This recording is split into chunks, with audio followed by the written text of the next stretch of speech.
Hey, listeners, welcome back to the Strategic Dentist. I am so excited for today's episode because today's guest is someone who probably needs very little introduction. Today's guest is Laura Nelson. Laura has spent more than 20 years helping dental practices build stronger front office systems, create better patient experiences, and develop more confident teams. She is the founder of Front Office Rocks, where she's trained thousands of dental professionals across the country. And today she serves as the vice president of AI training and development at Mango Voice, helping lead one of the biggest conversations happening in dentistry today, which is the role that artificial intelligence will play in the future of dental practices. She's also the founder of Brush Up on AI and has become one of the industry's leading voices on helping practices embrace technology while helping the human side of dentistry. Laura, welcome to the Strategic Dentist. I am so excited to have you on today. I'm excited to dig into all things AI and to really help dental practices understand what AI is because it's not going anywhere. Right. Yeah. Yeah. Actually, I show a clip when I'm speaking a lot of times of this interview of the Today Show, like just over in like 1994, 1995, on the Today Show, where they were talking about this thing called the internet. And they're like, I don't know how I feel about the internet. And what is this at symbol? And I don't know that I want people being able to reach me on my computer. I want them to call my house. Right. And you look back at it, and that's not that long ago. And it seems so funny to refer to it that way. And I kind of show that to people when I'm speaking to say, this is AI. Like in 10 years, we're not going to be talking about it the way we are. Like, what is this? Right. It's here. And now it's a matter of like understanding it and then starting to embrace it in the practices. Yeah, absolutely. A lot of Yeah. people don't understand it, and so they're hesitant to even really dig into it or to find out how it can help. It's easy for us to default back to what we know because that's more comfortable. And so when new things like this get rolled out, it's scary. We start wondering, what is this? Is it going to replace my job? There's lots of things that start brewing in our heads. And so it can be very scary. Yeah, and let's actually talk about that first because I talk about this a lot when I'm talking with doctors that first of all, change is hard for humans, just in general. Like our brain wants to do the same thing over and over. So anytime we get a new software, a new piece of technology, a new way to do something in the practice or in life, our brains push back. So we have change being an issue. The second thing is in dental industries, we've failed at change a lot. Doctors come back with a shiny new tool, or the office manager wants to change something, and the team kind of goes, okay, we'll see, and it doesn't change, and then we stay the same. So our brain holds on to failure too. Like, see, last time we tried this, it didn't work. So when we bring something new like AI right now, the team's all like sitting back going, yeah, we'll see if this actually happens because we haven't done these changes. So there's those two things. The next thing though is that there was a long time where I think people were afraid AI was going to replace them.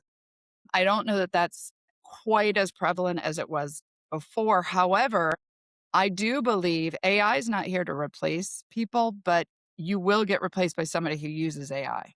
So if you're crossing your arms going, this is the way we've always done it, and I'm not going to use that AI stuff, at some point, as an owner, as a business, we have to hire the people who, like, if it takes you 3 hours to do something that it takes somebody else 5 minutes because they use AI, we're going to have to hire people that use AI. But then lastly, the biggest thing that I think we need to realize is that as an industry, we've become addicted to chaos and running behind. We've become addicted to not having enough time. Like that just feels like job security to us. Whether you're a hygienist, assistant, front office, like I got to sterilize instruments and I got to do this and I got to call insurance. And it makes us feel like job security and busy is good. And so when we start to introduce AI, which is going to give us time back in our day, that then what? Right? As people, like as humans, well, then what do I need to be doing? And what really the focus then is we need to be more human, right? We need to we'll have more time for those phone calls, case presentations, sitting with the patient, having the discussion. But that's scary to some of our team members because that means we have to be better at the soft skills, that the human Yep. side of it. And we hire people and we don't necessarily have people who are really good all across the board and their soft skills. So I'm all about advocating for AI and where can we use that? But also we need to be working with our humans to help them become more human because we're going to have the opportunity to do that, which is the game changer for our industry, but it's also very scary. So if there's pushback in a practice or yourself, kind of identifying like, where's this pushback coming from? What part of it is scary? And let's work on that. Because like you said, it's here and now it's how can we implement it so that it's not so scary. Yeah, absolutely.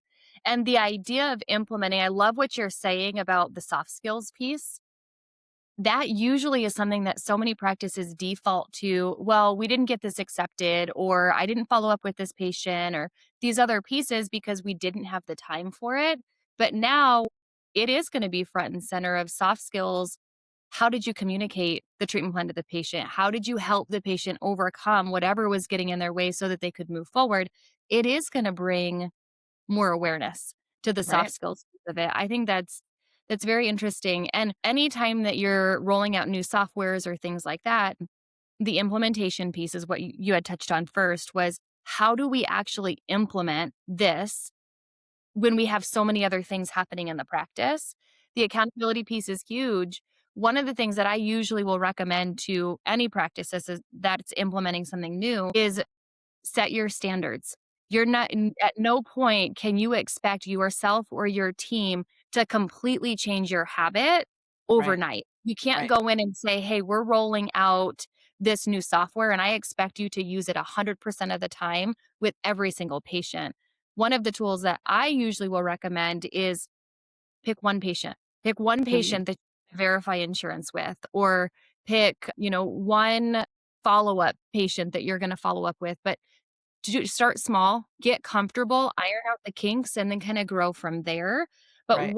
one of the tools that I recommend, but what about you? Like, when you're working with practices that are hesitant for AI integration, or they're just having a hard time implementing it, what do you recommend to them on how they can actually implement it? Yeah, so that's great, and I love that what you're suggesting. I would say pick the nice people. Pick the people, don't pick the Joe the jerk patient. Pick the nice one and let's practice whatever there. I would say there's things like first of all, I lean towards not use calling it AI, just call it technology cuz AI seems so scary and like robots and they're going to take over the world and all. Just call it technology. That's what it is. It's new technology in our practice. And AI is not new. I mean, it was coined in the 50s. So it's just new to us, right? So that would be the first thing. I think the second thing I would say is you still have to train. You have like I see offices that plug in like an AI radiograph software like they're and then they don't use it and they turn it off and they say the AI doesn't work. The AI works. It's the humans that aren't using it, right? They're not presenting it to the patients the right way. They're not opening the software to even to use it in front of the patient. So no matter what it is, I still think training is important. And then the last thing is we're always going to have a small percentage of our patients who just don't like things, right? Like we have the patients, I talk about this with appointment reminders. When a patient comes in and they're like, do you know that you texted me 5 times and you called me 3 times? And you know what I say is, great, you're here. I appreciate you showing up because had you not failed the last time, had you actually confirmed the appointment, we wouldn't have to do this. But my job is to get you to arrive. But we're always going to have those patients who have a problem.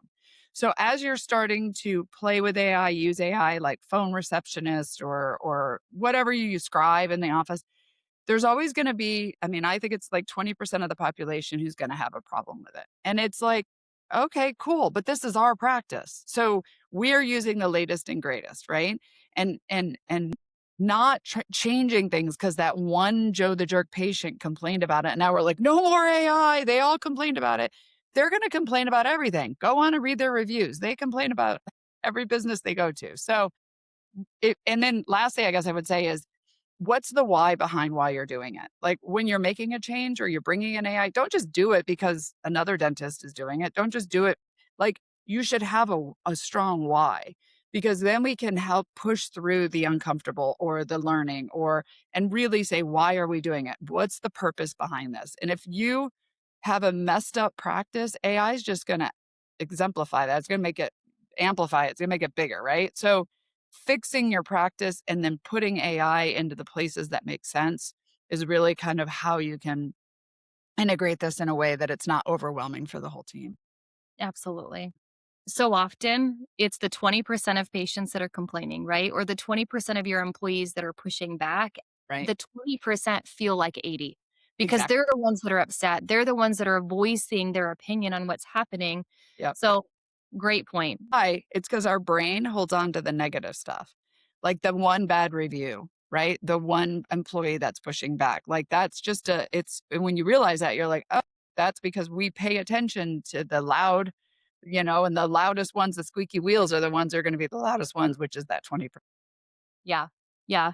So just knowing that piece of it of, yeah, it's gonna feel like it's so many of your patients, all of your patients, right? You're gonna exaggerate how your patients feel about it. But in reality, we know most patients do enjoy those text confirmations. They're Exactly. grateful that you sent them a same day reminder a couple hours before their appointment because life got busy and, oh yeah, that's right. I need to stop and go to my appointment. Exactly.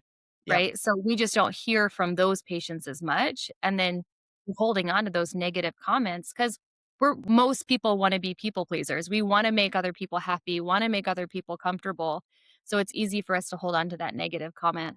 Let me give an example of so I'm with Mango Voice now, and we have an AI voice agent. So she's a receptionist to answer the phones. And so when we turn on in offices, like there's going to be patients who are like, don't want to talk to AI, or they say something to the team, like, I just talked to that robot, whatever.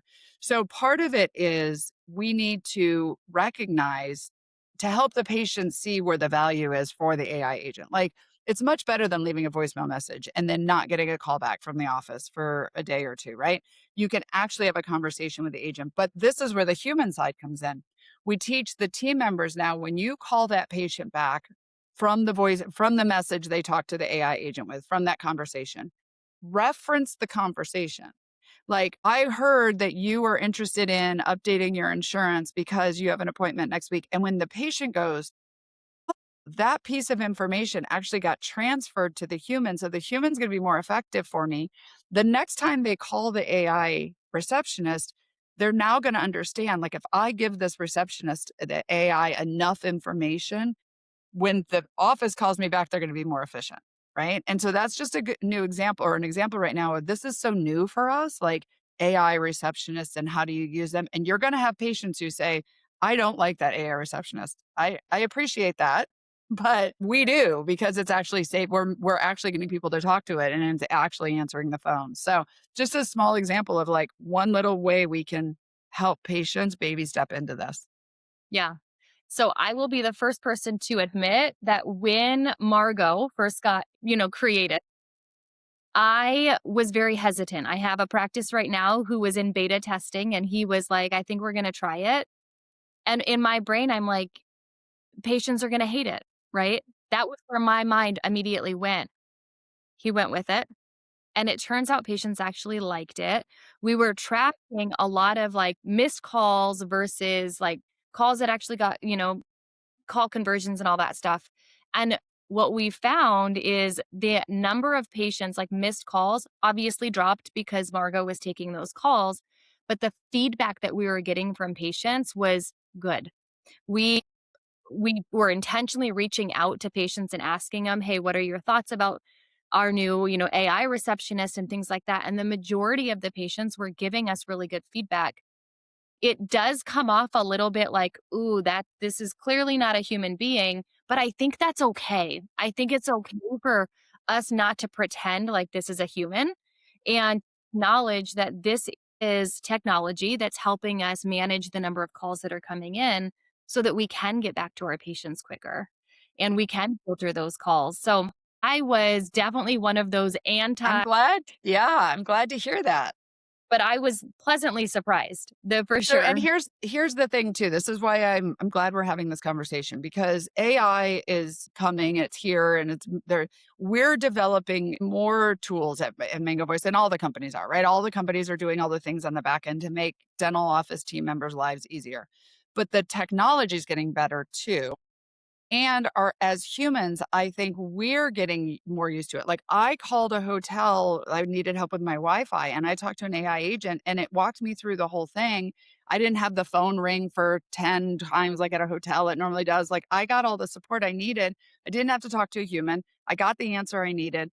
I love talking to AI way more than push button and right. So I think as humans, we're learning what is this, like with an AI agent, the one thing I can tell you, With an AI agent, you can direct the call. You can change where you want the call to go. You can say, you know what, I don't want to give you that. I'm just going to give you this. And it'll adapt.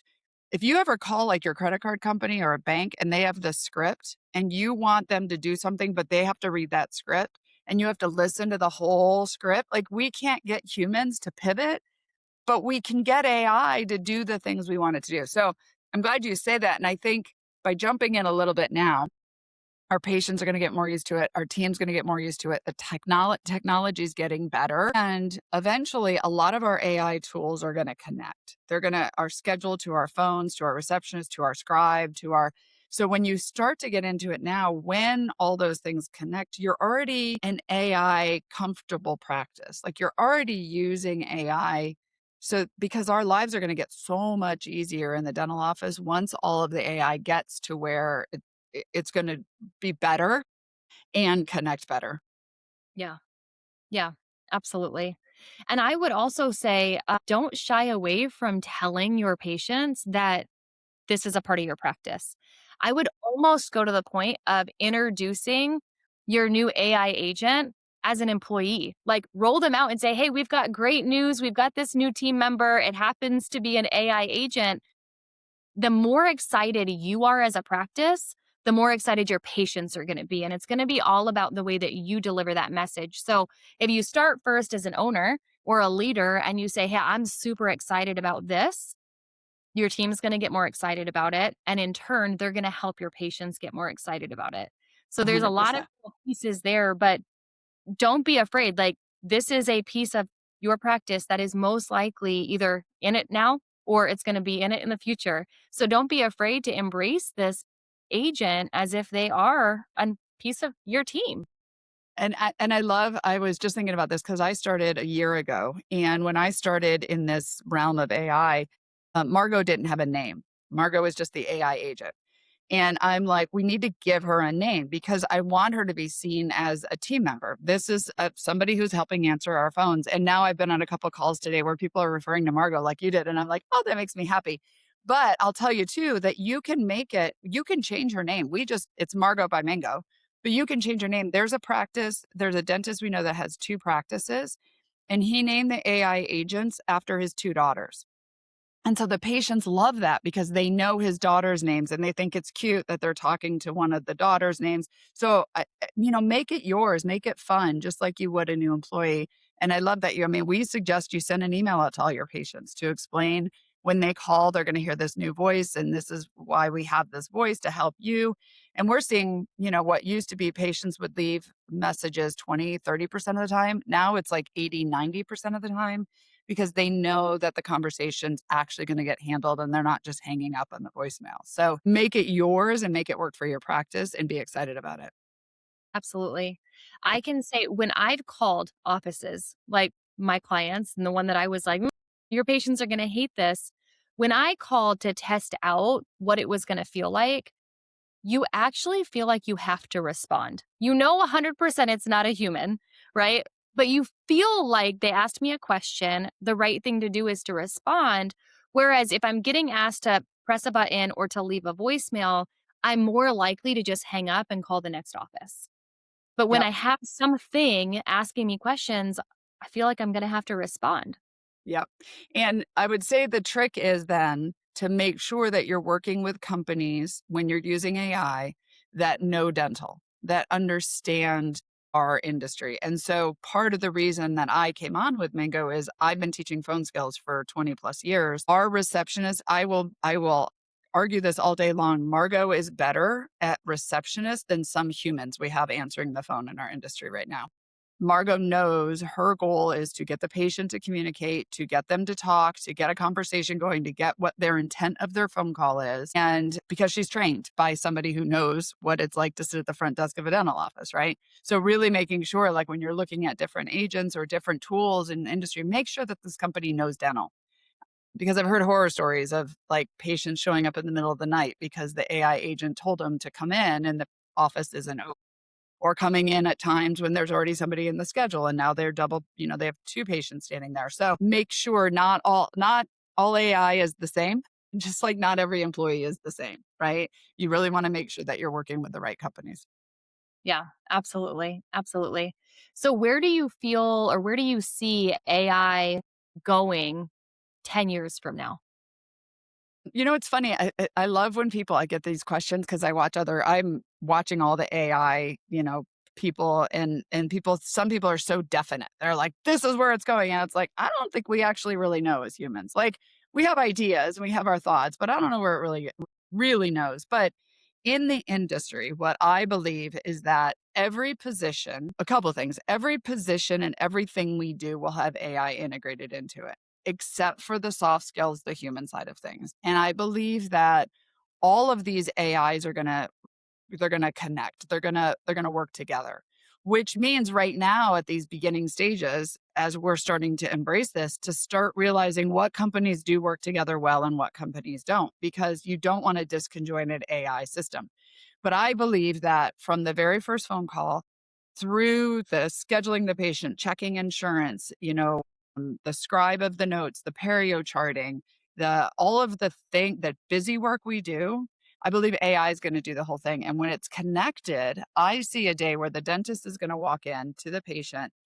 Maybe they'll have an earpiece in, maybe they'll have a chip in their arm. I don't know what it'll be, but they're going to be able to walk in and know everything about that patient, know what happened on the phone call, know why the patient's here, like have the perio chartings. Like we're going to have more of the information at our fingertips so that we can spend more time actually just having conversations with the patients, actually having the human interaction. I also think, and I would love this, if somebody wants to take this idea, if you want to take this, run with it. I Yep. think each one of the employees will have its own assistant, its own AI assistant, clone, whatever, because each one of us have so much busy work to do, right?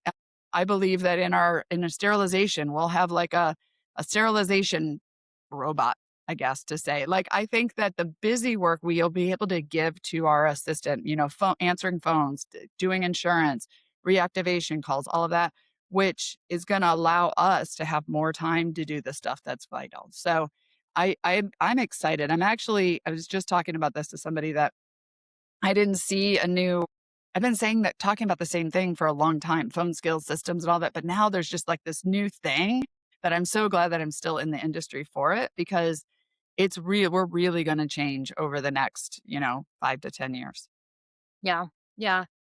And I think that dental is one of the last medical industries to get into a lot of this. I mean, I Mhm. go to my dermatology office and they've got their AI like assistants already Right. with them. And I can see it because they've got, like little badges and they're like, oh, they're just recording the notes. Like they're not even going to have to go in and take notes because it's already Great. recording and feeding right into the patient's chart. Yep. So I do think, like you had mentioned, it's been around since the 50s. We're just now learning about it. So for us, it's new. I think the other thing I want to put out there too is I think that there's always going to be the human side of things. So my analogy with this is like now can hear songs of somebody like musicians that somebody who's passed away, like Elvis singing with Taylor Swift. Like that could never happen, but now AI can give us that. That's pretty cool, right? But it's not going to take away from sitting in a little bar watching somebody live on a guitar just singing acoustic songs, right? Like there's going to be the human side and then there's going to be the efficiency side. I feel it's gonna be the same way for dental. Like, there's a lot of messaging out there right now where AI companies are saying, "You can get rid of your front desk team. AI can do the whole thing." And I'm not a fan of that, of course, being front office. I'm like, I don't think you should do that. But there's gonna be some offices that I think are gonna fully lean into this AI. Everything's gonna be so efficient, and they'll be able to save money and save time and patience. Some patients will like that. But then I also think it's kind of like in network versus out of network right now, fee for service. I think there's going to be patients who are going to pay to come to a human run practice with humans and have a human hygienist and a human assistant who is there with them, with the dentist.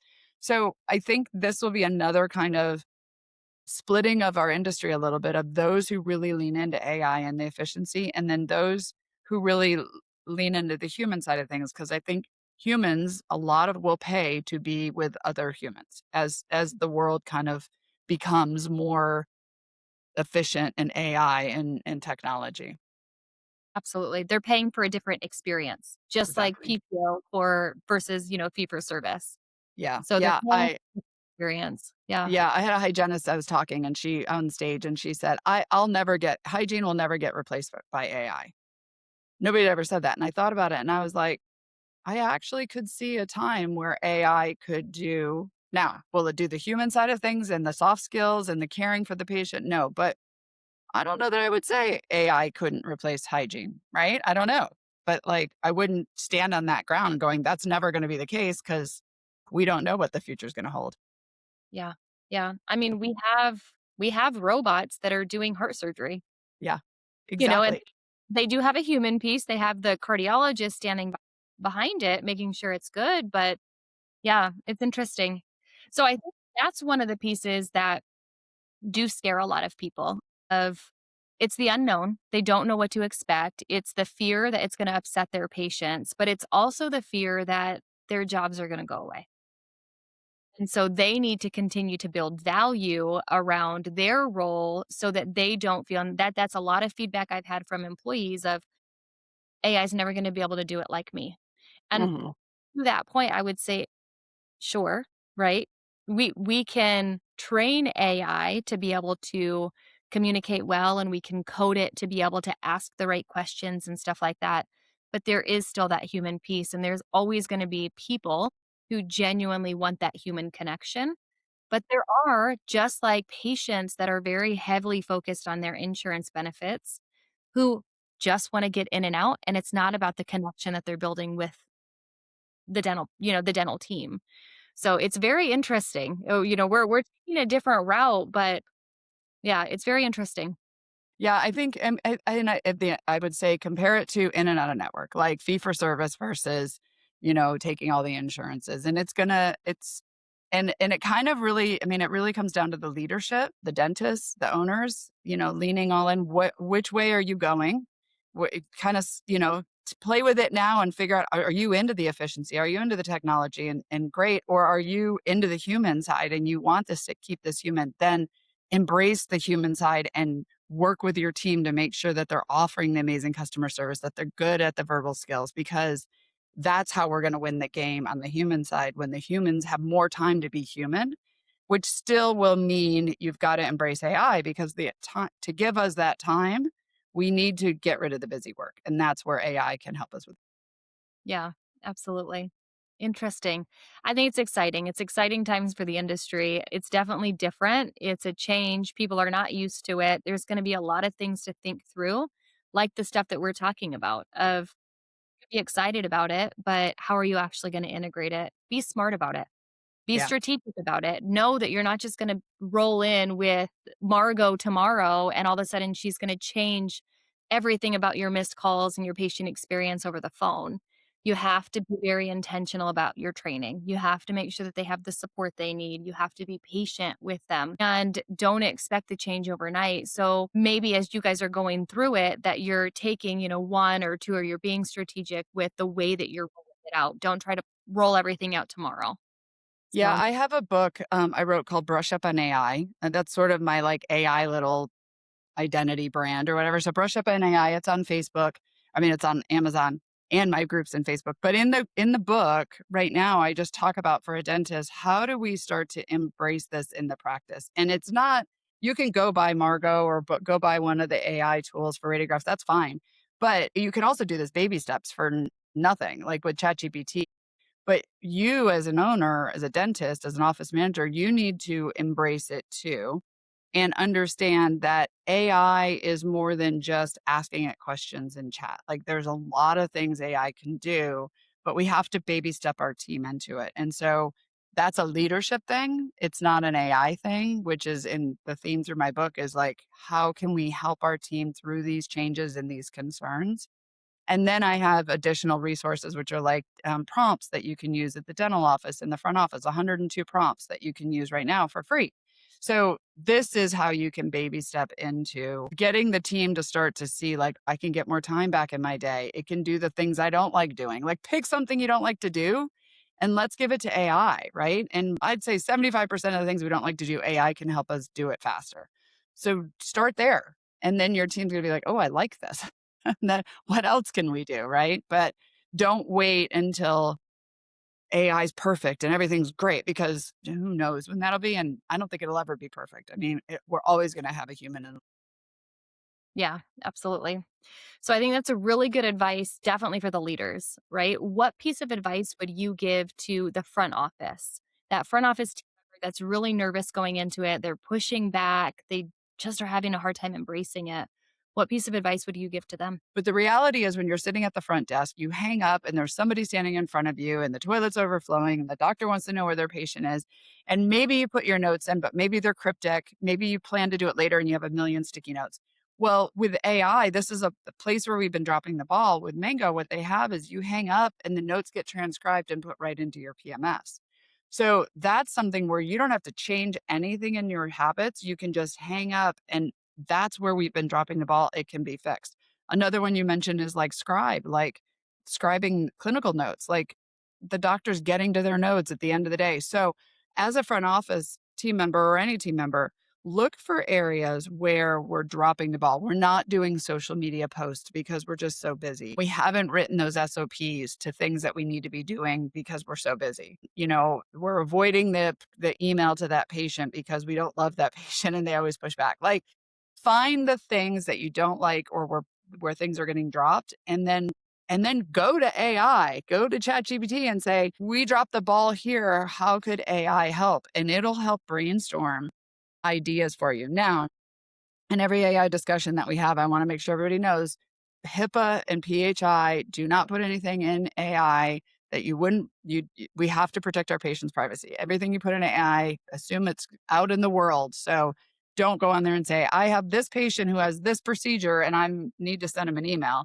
But you can do it without patient information, and get ideas to present to your doctor, to present to your team. And if your doctor is resistant, if you bring solutions to problems, they're going to be less resistant. And if the AI is part of the solution and you're willing to kind of lead that effort, I think you'll get more buy in from the doctor and the team. Yeah, yeah, that's great advice. Okay, I like it. Is there anything else that you would leave the listeners with when it comes to AI or just life in general? That's a big one. There we go. Right. I think that this is kind of a combo answer, I guess, then. I think that we're all have certain personality types, right? We all have our strong suits and our strong skills and the things that we lack, right? That we're not as good at. So for me, for example, I'm a big picture person. I see big picture stuff and I am not a detail person. So like reading a contract or looking at insurance things or whatever, I'm not good at that. But AI, because AI can be the detail that I'm not. So when I get something really big that's important, I'll give it to AI and say, give me the top points on this. Like, what do I need to know? What do I need to look out for?" And on the flip side is also good at brainstorming. So if you're one of those people that you're a detail person, you look at the contracts, you know all the details, but you're not good at brainstorming, then use AI to help you in that area. So I think that using AI be our wingman to find the areas where we're not strong and have it help us is gonna make us more complete as a human, because we're gonna have this tool, or we have this tool now to fill those blind spots that we don't necessarily pay attention to or see. Yeah, yeah. We have heard this for years. Surround yourself with people that are strong in the areas that you're not strong in, and that is going to be what helps take you to that next level. And so, whether it's you as a leader or a front office employee or a brand new dental assistant or a practice in general, if you can surround yourself and identify these are the things I'm really good at, and then use AI. I love that idea of using AI to focus on the areas that you're not strong at. Right? I've been teaching forever for dentists and office managers. When a team member comes to you with a problem or an issue, have them also bring you 3 solutions, because I want team members to start thinking like owners, and I wanna know what their solutions would be and then help guide them. But a lot of times our team members may come and say, "I don't have a solution. I don't know," because they're not a big picture brainstorm person. They're a detailed, right, dental assistant, an insurance person, which is great. We need those people on our team. But now we have AI, so now we can easily say, take that problem to AI and brainstorm some solutions. And we get in the dental box where we just kind of see things the same way in the dental office over and over and over again. But AI isn't in the dental box. So trying to get more new patients, trying to fix an issue with your schedule, whatever, trying to come up with new social media posts or whatever, you could take it to AI. And now we have some new, fresh brainstorming ideas that we as a team can sit down and talk through and integrate and plan. And that's again where AI is great. Once you make the decision, put it in there and help you design a plan around it. So it's an amazing tool. We just have to start using it and regularly see the benefits of it to really start to embrace it in the practice. Yeah, absolutely. I love that too. I always tell practices, tell your employee to find 3 different things, but one cannot cost the practice any money. And that's a Oh, great prompt for ChatGPT or right. any of these AI tools. Hey, here's my problem. Give me 3 solutions, but make sure one doesn't cost the practice money, right? I love that. Okay. Well, Laura, I'm excited about all things AI. I am excited. I'm actually going to order your book so that I can dig into all of the tips and tricks that you give to practice owners on how to start to embrace AI. So I'm super excited to do that.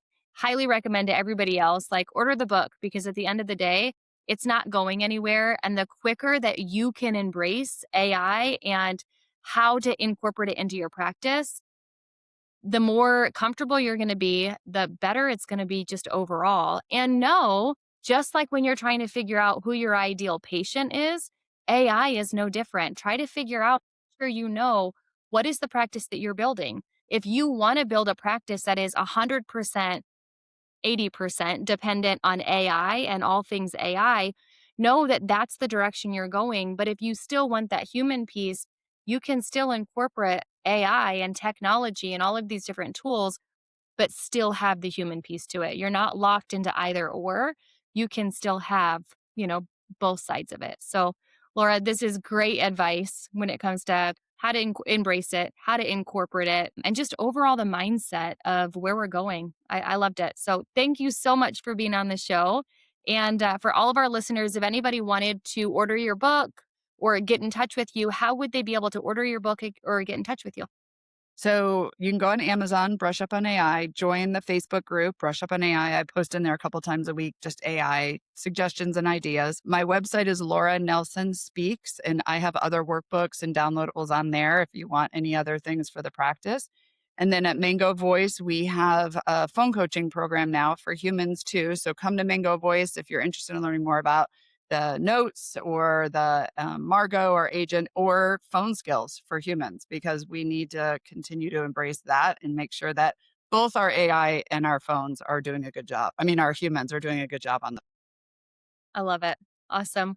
Well, thank you, Laura, so much. For anybody that wants to get in touch with Laura, definitely reach out to her. She is a wealth of knowledge, all things dental, all things AI, definitely all things front office. So thank you, Laura, for being on. And I'm excited to share all of this with the listeners. Awesome. Thank you so much.